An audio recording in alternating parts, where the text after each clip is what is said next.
What's up you guys, it's Preetham here. So today my video is the best possible way that you can come to the United States and work here or live here. So before going into that video, I just want to mention that I'm sharing this video because it has a really sacred purpose. The purpose being said, when I was back in my home country, India, just graduating from the college, and I was thinking that, what should I do on that particular time after graduating from the college? And there was no one to tell me that, hey Preetham, you should do this or you should do that, you should go to that country or you should do this country. But I think that it's gonna be really important for you if I share this topic, that the ways that you can come to United States, and look really carefully that are you gonna fall into that category or are you gonna able to obtain that visas. So it's gonna be really helpful for you guys. So before we get into the video, let's please smash the like button and subscribe my channel for the YouTube algorithm.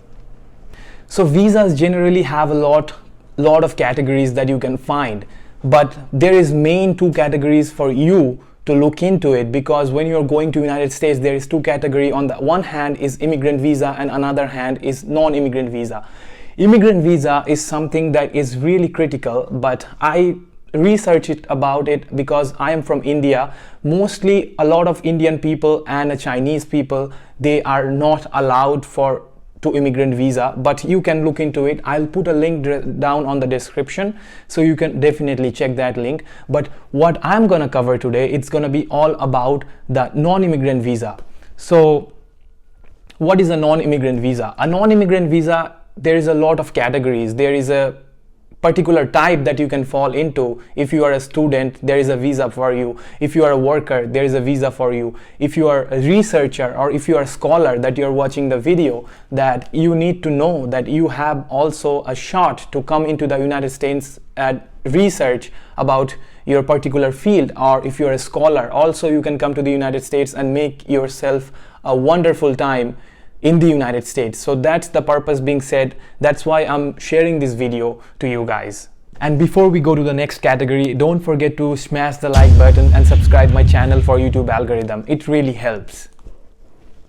While looking all day, I get to find out that there is pretty much a couple of visa categories that you can apply to go here in the United States, and some of them are immigrant and student, exchange student, employment, and tourist. So what I'm gonna say, we're gonna not gonna talk about the immigrant. We're gonna push that aside for a little bit, and we're gonna talk about all the other categories. Those are non-immigrant visa, and those visas are really easy to apply and easy to get to the United States. So let's begin with tourist visa. So what is a tourist visa? Tourist visa, or B1, B2 visa, actually, United States will issue you a B1 or a B2 visa if you have a purpose of business or travel. So suppose you are going to the United States as a business meeting, you want to attend a business seminar, or you want to talk to a person for business purposes for your company, or there is a lots of business reason that you can attend to,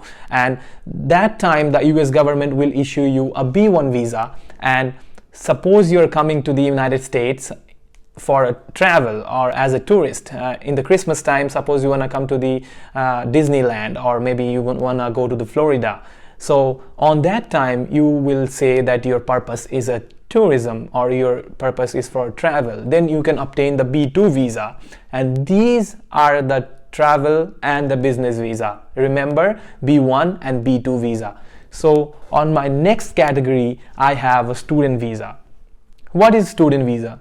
Student visa is followed by a lot of people in the world, and they want to come to the United States and they want to get the best education possible and the finest university possible, like MIT, Yale University, Harvard University that we have heard a lot of times, Stanford University. These are great schools. So let's talk about a little bit of student visa, that how you can obtain that, how you can study for as a full-time student.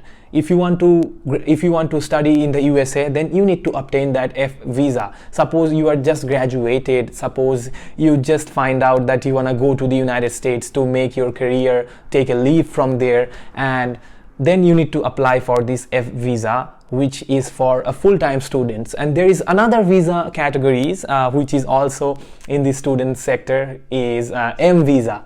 M visa and the F visa are pretty much the same. So you can apply the F visa, and you can go on the description, and I put a link down below so you can understand and read through all the things is over there, and that would be easier for you to apply and you to know where you can go for an appointments, how much money you will need, and what are the courses you want to come to the fall or you want to come to the summer. There is lots of information for you, so just take your time and read through all the description on the website.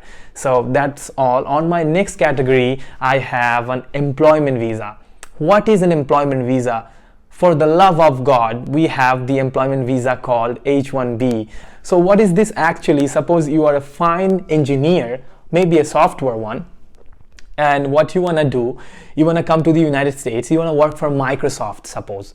So what Microsoft gonna do, Microsoft will vouch for you. Microsoft will tell to the government that, hey, this guy will work for my company because he is the best on his field, and I have chosen this guy through the interview and he's gonna work for me. So please give him a permission to come here in the United States and work for our company and make our country grow, make our company grow. So that's another opportunity if you're a really brilliant student. And the last but not the least is J1 visa, which I applied. So think of this, I am a hotelier, like I graduated in hospitality management. I did not even think that I could even come to United States possibly. And what happened, I find out these visa categories that will apply for the intern or the exchange student. And after applying this visa category, I get to talk with my sponsor, because you need to talk with your sponsor. You need to have a sponsor to come to the United States with the J visa category.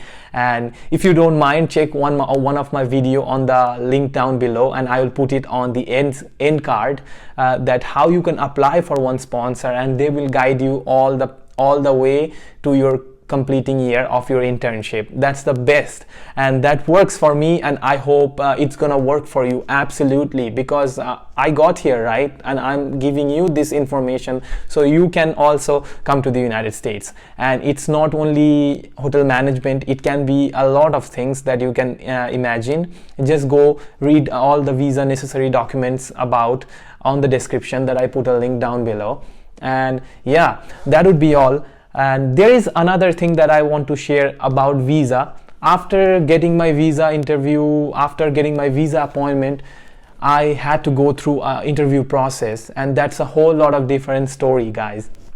What happened is I get to go to the visa interview office, and then they're asking me, hey, why do you want to go to United States? And what's your plan over there? What are you gonna do there?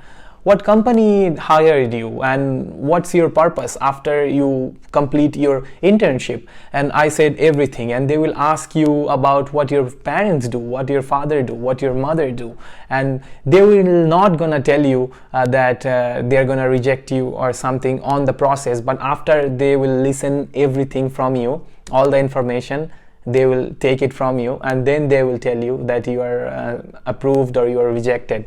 So in my case, I got rejected for the first time. I know, right? And then what happened, I applied for the second time, and after applied for the second time, I was like do or die kind of situation, because I had a job offer which is really precious to me on that time. And after giving the second interview, they asked me the same question, but it was a different person. So it sometimes also varies from different person, and I will make another video, short video, of course, because you have to have confidence on yourself just to go through this visa process, and also have some faith, and you can do it, because I have done it, so it's not a big deal. And thank you for watching today, and please feel free to follow me on Instagram. I'll put my link down below, and thank you for watching today.